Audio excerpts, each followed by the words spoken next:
Eccoci insieme cari telespettatori, questa volta parliamo di scadenze fiscali. A seguito appunto di questa pandemia ci sono state delle modifiche delle scadenze fiscali, ci sono delle novità interessanti e poi ovviamente delle cose che si ripetono di anno in anno, ma anche la riorganizzazione dei servizi fiscali che vengono offerti dai CAF è cambiata. CAF CISL in modo particolare si è strutturato da tempo per far fronte a tutte queste nuove evenienze, per riuscire a venire incontro a quelle che sono le istanze dei cittadini, di coloro che si recano presso i CAF, per cercare di far tutto nel miglior modo possibile, più organizzato possibile, più sicuro. E quindi per parlare di questo, per capire le nuove scadenze, le novità fiscali, cose da non dimenticare, come sono strutturati e quindi tutte le procedure che saranno attuate, abbiamo qui con noi collegata, quindi come se fosse in studio, la referente fiscale di Venezia, CAF CISL comunque del Veneto, Michela Zorzetto. Ben ritornata qui con noi. Grazie. Allora, collegata con la sede in provincia di Venezia, però facciamo riferimento alla regione, tutto quanto è un ambito regionale dei CAF. Quali sono state le vostre, tanto raccontiamo un po' le organizzazioni interne vostre, cosa hanno comportato, cose fondamentali da sapere, per tranquillizzare anche poi i nostri telespettatori.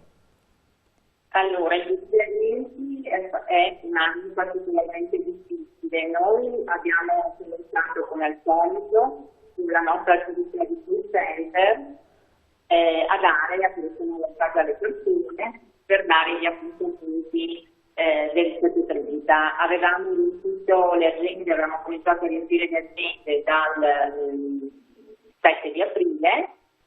Ovviamente poi è successo quello che tutti sappiamo e quindi abbiamo ritelefonato alle persone per posticipare gli appuntamenti e in sostanza le nostre sedi sono aperte al pubblico solo su appuntamento dal 4 di maggio. Quindi abbiamo cominciato proprio da poco, quando i vari decreti emanati consentivano appunto gli spostamenti alle persone, perché il problema poi era quello.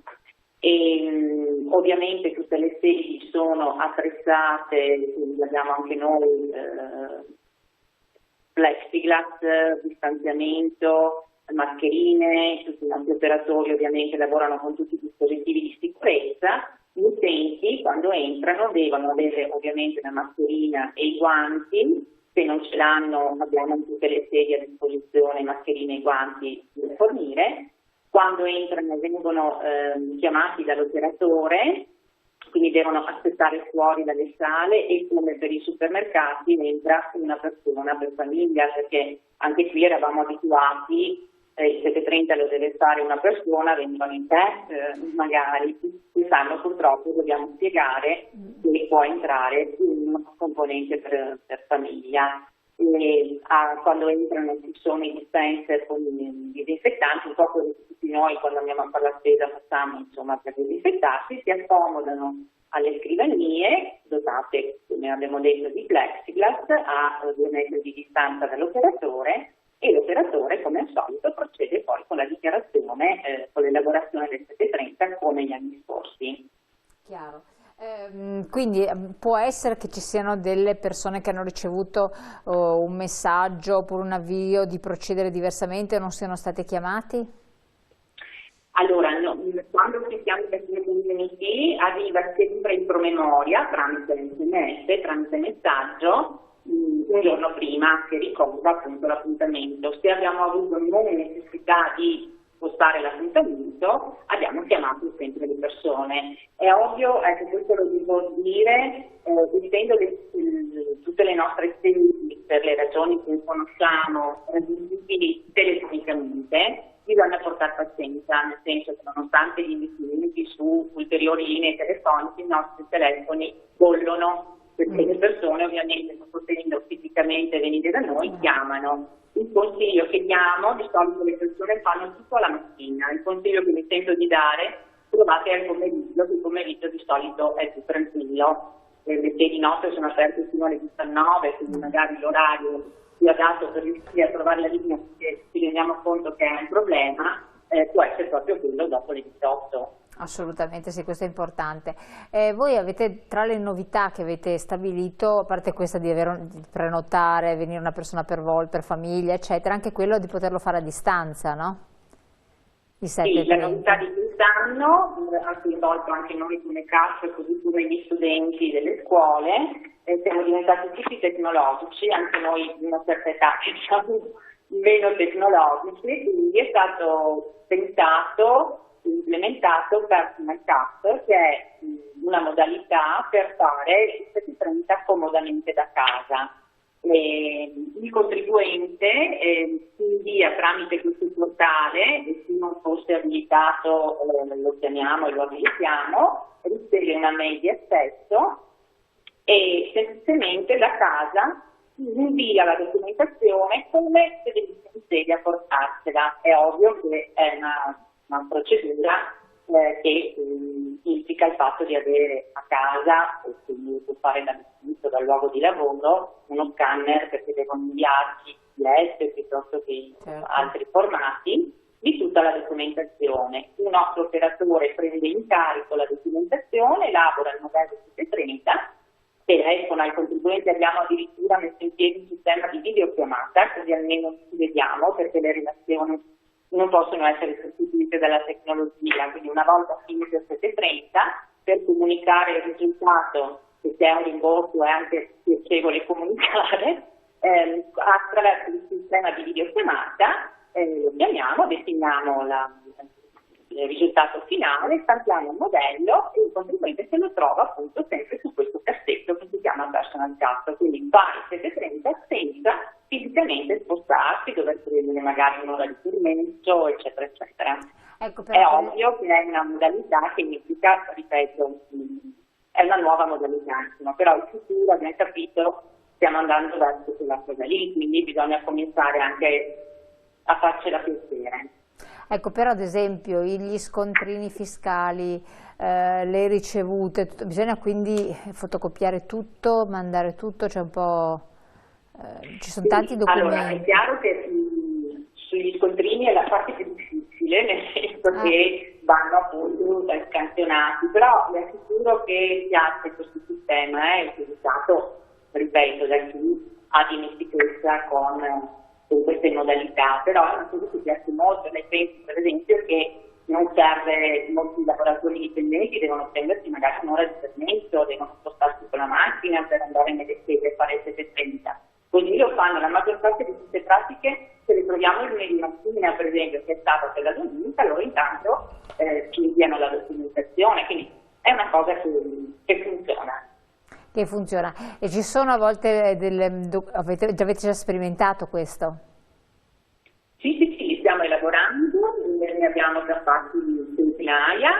Come Veneto, per esempio, siamo a livello nazionale, ci crediamo molto in questo Personal CAF e quindi ne stiamo elaborando e ripeto, sta piacendo. Questo, ovvio, non sostituisce il nostro lavoro e la cosa che ci piace anche di più è quella di ricevere le persone negli uffici.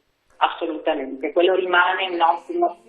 Chi avesse difficoltà, ma anche per ragioni proprio semplicemente tecniche, perché oddio, non è che in realtà in ufficio si possono fare gli scanner o le fotocopie personali, quindi questo lo si sa perfettamente, e quindi chi avesse questa difficoltà può sempre provvedere venendo presso gli uffici del CAF, oppure l'altra obiezione, prenotando, noi lavoriamo da sempre su appuntamento, quest'anno è proprio obbligatorio avere un appuntamento perché le sedi ad oggi, quindi magari da lunedì, se le aperture sono previste per molte altre cose, può essere che possiamo aprire le sedi, ad oggi sono aperte per chi ha appuntamento.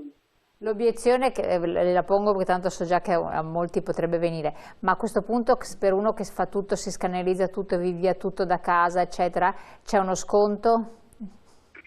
Questa domanda è legittima.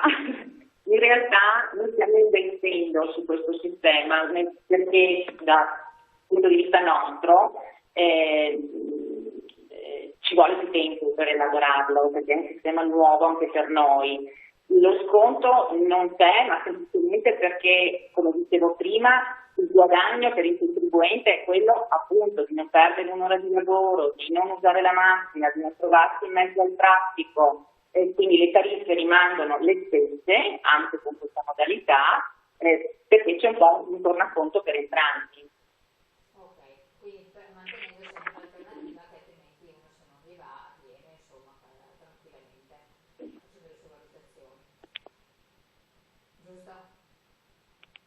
Elena non si è sentita. Tenendo che sempre uno sceglie, insomma, sceglie liberamente, lo fa da casa con questa modalità e questo comporta un certo tipo di servizio, altrimenti si reca presso gli sportelli con tutte le carte che sono necessarie. Scusate, io non sento. Pronto? Adesso sì. Perfetto. Okay. Allora, ritornando alle novità fiscali, quali sono principalmente? Allora, come ogni anno, dal punto di vista proprio di novità vere e proprie, il 730 vede la possibilità di essere fatto per le persone, per i deceduti, che in genere erano obbligati a fare il modello unico, il modello redditi. Da quest'anno anche le persone decedute, e quindi un erede ovviamente, presenta e firma il modello 730 che riguarderà le spese sostenute nel 2019 ovviamente dalla persona deceduta. Questo è un vantaggio perché se la dichiarazione del deceduto ha come risultato un rimborso, il rimborso è a dicembre, nel senso che il 730 presentato direttamente all'agenzia e quindi il rimborso è erogato a dicembre, mentre con la modalità fino all'anno scorso del modello unico gli eredi dovevano aspettare anche 2 o 3 anni prima di incassare il rimborso relativo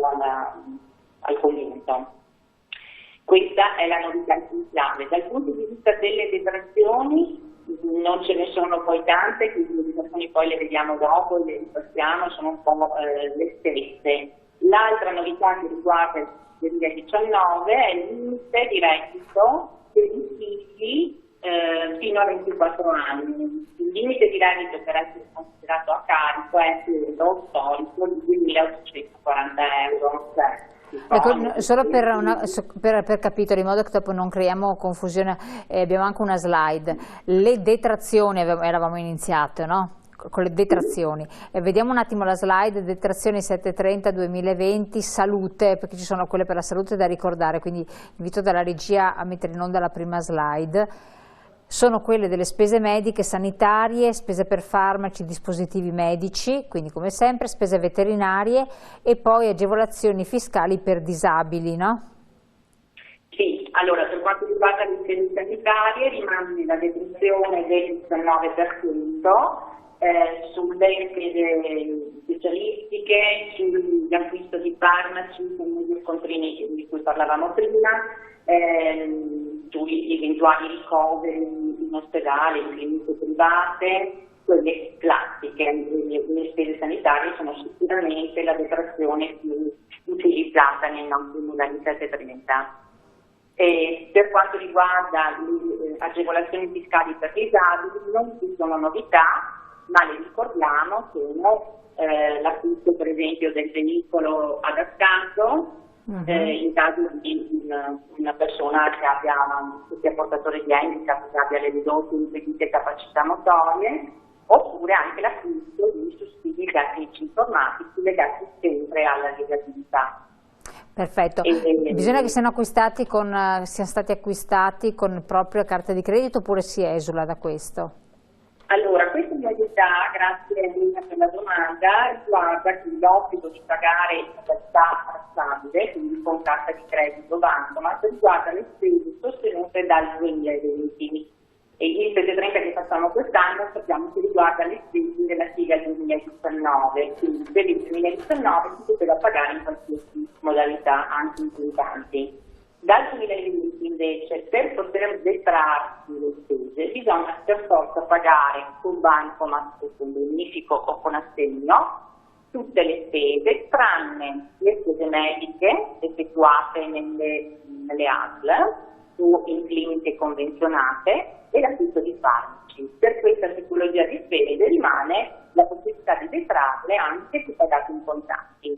Questa cosa riguarda il 2020. Però è importante dirlo perché le spese che stiamo facendo adesso, quindi se succede per esempio che uno va dal dentista che ha uno studio privato, deve per forza pagare con bancomat o con bonifico, non può pagare in contanti, altrimenti il prossimo anno non gli può essere riconosciuta la detrazione del 19%. Ok, quindi questo è importante saperlo. Poi c'è qualche altra novità da questo punto di vista delle detrazioni o per i familiari magari? Allora, quella dei familiari stavamo dicendo appunto del poter detrarre le spese sostenute dal familiare a carico.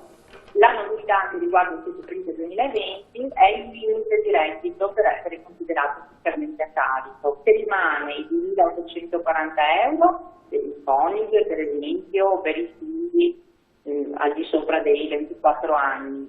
La novità è che i figli, però solo i figli fino a 24 anni, possono avere avuto un reddito fino a 4.000 euro e rimangono comunque fiscalmente a carico.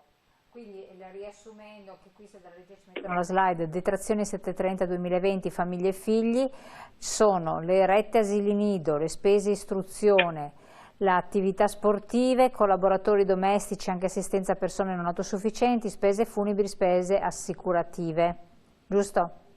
Sì, ecco, tutta questa tipologia di spese che riguarda appunto la famiglia e i figli, in particolare le spese anche sostanziose sono quelle delle spese universitarie, per esempio chi ha figli che va all'università sa bene quanti soldini si spostano, piuttosto che le spese per la frequenza scolastica invece dei figli dalla materna alle superiori. Si recupera sempre il 19% per quanto riguarda quest'ultima tipologia con un limite di 800 euro, le spese universitarie invece non hanno un limite e si recupera sempre il 19%. Le spese sportive, sempre dei ragazzi dai 5 ai 18 anni, anche qui si recupera il 19% con un limite di 210 euro. E le spese per l'abbonamento sia del contribuente piuttosto che del figlio che si sposta appunto in treno, in autobus per andare a scuola, anche qui c'è una detrazione del 19% con un limite massimo di 250 euro. Ho capito, per figlio? O per famiglia? 250 è purtroppo a contribuente, quindi se io pago l'abbonamento e spendo 300 euro e mio figlio ha un abbonamento anche lui perché va a scuola ne spende altri 300, nella mia dichiarazione io al massimo recupero 19 di 250. Ok, perfetto. Comunque il figlio non occorre che paghi con la sua carta di credito, che immagino non ce l'abbia, o se è maggiorenne sì, no? Se è a carico della famiglia paga il capofamiglia, no? Sì, allora dal 2020 si chiariranno anche i consumo, nel senso che il decreto appunto che ha stabilito, la norma che ha stabilito l'obbligo di pagare in modalità tassabile, direbbe anche che noi come cassa dovremmo vedere chi effettivamente ha pagato questi soldi, da quale conto. Però io per esperienza non dico nulla, nel senso che una volta fatta la norma questa cosa cambia fino al prossimo anno e quindi tanto è quel consiglio è quello di pagare con bancomat, il figlio se è minore è chiaro che non ha un bancomat, è chiaro che paga il papà. Certo, infatti. La mamma. Esatto. Allora, detrazioni, altra slide, detrazioni casa 730 sempre 2020, vediamole loro insieme, che anche queste possono essere interessanti. Sì, allora questo è il corpo, la percentuale più alta di detrazioni sono sempre le spese che riguardano le ristrutturazioni, che riguardano i lavori che si fanno nelle case per la riqualificazione energetica, piuttosto che il bonus verde, che era una novità dell'anno scorso, che è rimasta, e quindi si recupera il 36% per il rifacimento per esempio dei giardini, quindi di mettere a verde un'area che prima magari era un cortile. Sulle ristrutturazioni volevo fare un passaggio perché tutti i nostri ascoltatori che probabilmente dalla televisione hanno cominciato a capire che cosa questo decreto rilancio ha come novità. Si parla per il 2020 della detrazione addirittura del 110% per esempio sui lavori che danno un risparmio energetico, quindi rifare il cappotto piuttosto che cambiare la caldaia e mettere in caldaia a condensazione. Sono tutte nuove norme sul decreto rilancio che è in fase di di approvazione, insomma ci vogliono poi i tempi tecnici dei vari provvedimenti che lo rendano attuativo, ma si intende dal 1° luglio 2020 dei soldini per riqualificare la casa, quindi fare il cappotto piuttosto che fargli la caldaia, ha addirittura un risparmio del 110% attraverso lo sconto in fattura o la cessione del credito. Quindi il contribuente fisicamente non tira fuori una linea perché l'impresa che fa i lavori si accolla l'importo che poi va a scontare sui soldi che l'azienda ha avanti nello Stato. È una nuova modalità, ripeto, poi quindi da capire bene, perché dopo magari che dopo alcuni non si trovino sorprese, perché da noi sono sempre le sorprese che ci si trova, bisogna quindi essere ben sicuri di questo. Però se per esempio anche chi lì, ci sono i condomini, quindi il condominio decide di rifare la facciata, lo sgravio fiscale è diviso per millesimi di proprietà di ogni condomino, immagino. Sì, l'amministratore quindi farà tutta la procedura per aver diviso l'amministrazione, ogni condomino paga poi all'amministratore e in base alla quota millesimale dell'appartamento ci sarà poi la detrazione se anche il bonus facciate per esempio nel 2020, quindi il rifacimento della facciata degli edifici che ha un sconto del 90%, quindi si è investito molto sia con il decreto Cura Italia, che ormai abbiamo parlato tutti i nomi, no? Cura Italia, bilancio. Ieri sera sentivo alla televisione Barisoni, che è il vice direttore di Radio 24, che diceva che invece che decreto bilancio avrebbe dovuto chiamarlo decreto ristoro, perché le norme per effettivamente andare incontro ai contribuenti che con questa emergenza Covid sono stati fortemente penalizzati. Certo, ma qualora qualcuno tanti magari hanno svolto delle attività con una detrazione fiscale che poi si decurta, non so, hanno già un mutuo, hanno cambiato la caldaia l'anno scorso, hanno messo l'impianto di allarme, quindi hanno avuto delle agevolazioni, si assomma a queste e quindi va in ulteriore aggiunta oppure c'è una soglia oltre la quale non conviene più?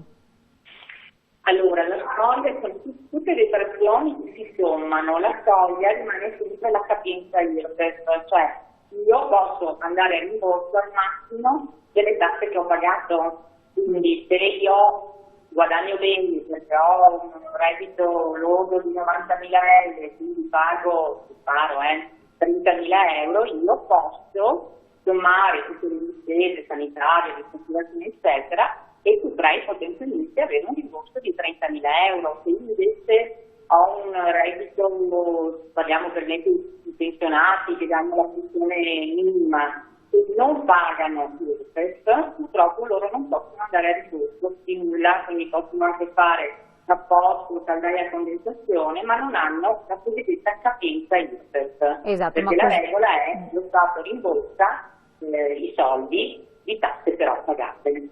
Esatto, per cui attenzione anche a chi magari va in pari tante volte oppure già con le ricevute mediche ha fatto fare i denti ai figli, non lo so, o eccetera, già va in pari perché a volte non tutte le spese mediche poi riesci a detrarle proprio che raggiungi il livello, non conviene neanche bisogna fare la valutazione se far fare certi lavori oppure no, che uno trova la sorpresa che non può detrarli.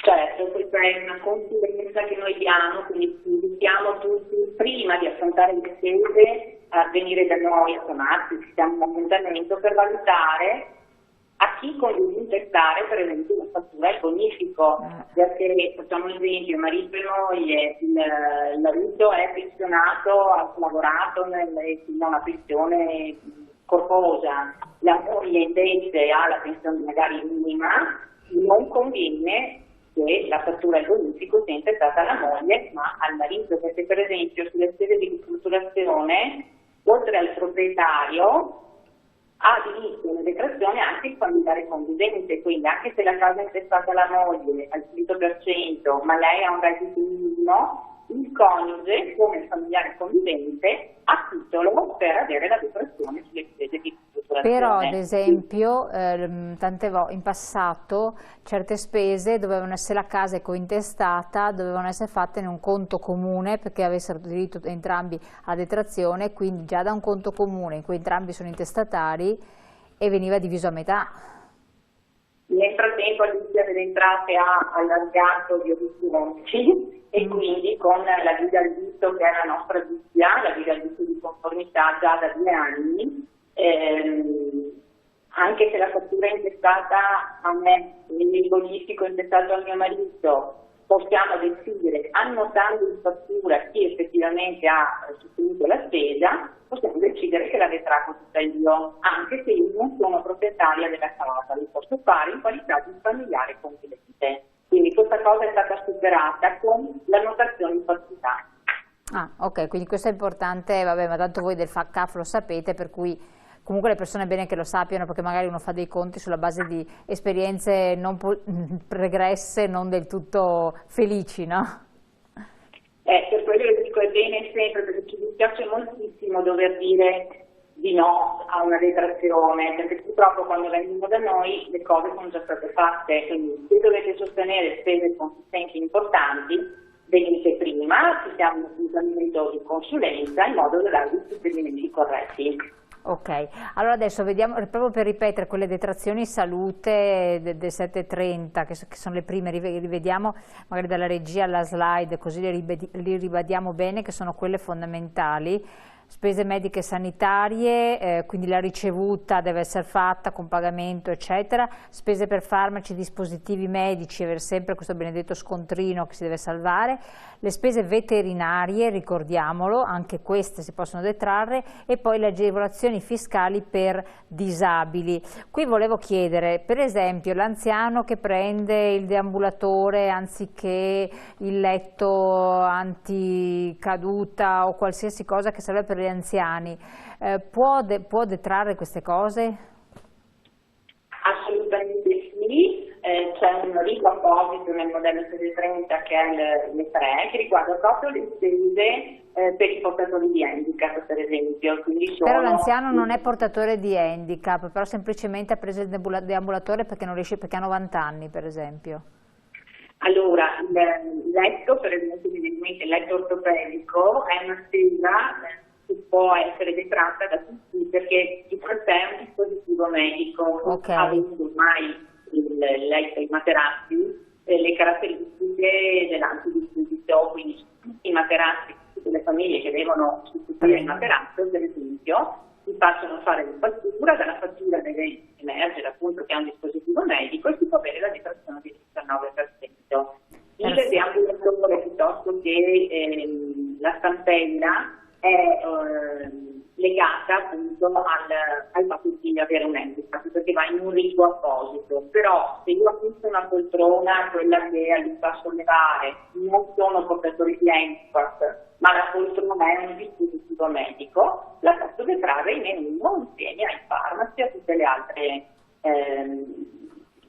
tipologie di spesa che abbiamo visto prima. Assolutamente, bene. Allora, benissimo, siamo giunti al termine. Rimettiamo la slide con le vostre sedi CAF, CISL presenti su tutto il territorio. Quelle principali sono quelle del territorio provinciale, quindi abbiamo Belluno e Treviso, con la mail Rovigo, poi Verona, Padova, Venezia e Vicenza, ma poi siete un po' ovunque. Qui ci sono i numeri telefonici principali, fondamentale ormai che lo si fa per tutto, vero, è quello di prenotare, telefonare prima, magari anche nel pomeriggio ci sono gli orari d'apertura che è meglio utilizzare, vero Michela Zorzetto?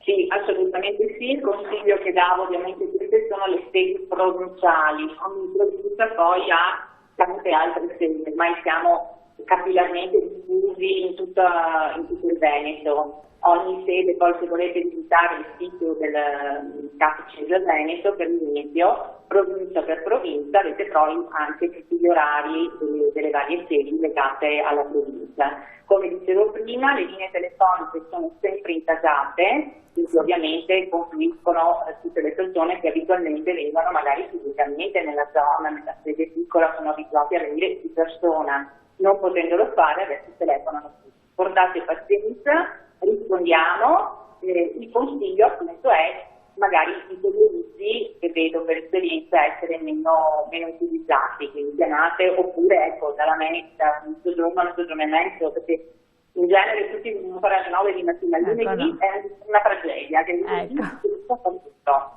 Quindi c'è anche il pomeriggio, è meglio approfittare di questi altri orari. Benissimo, grazie mille, buon lavoro, perché adesso entrate in un periodo anche bello caldo, quindi di intenso lavoro, e ci rivediamo, ci risentiamo presto perché avremo anche altri aggiornamenti. Bene. Grazie Michele Zorzetto del CAF CISL, grazie a voi di averci seguito. Io come sempre vi invito a contattare le sedi per avere informazioni oppure direttamente a scriverci ponendo i vostri quesiti, le vostre domande, le vostre perplessità. Buon proseguimento, buona serata.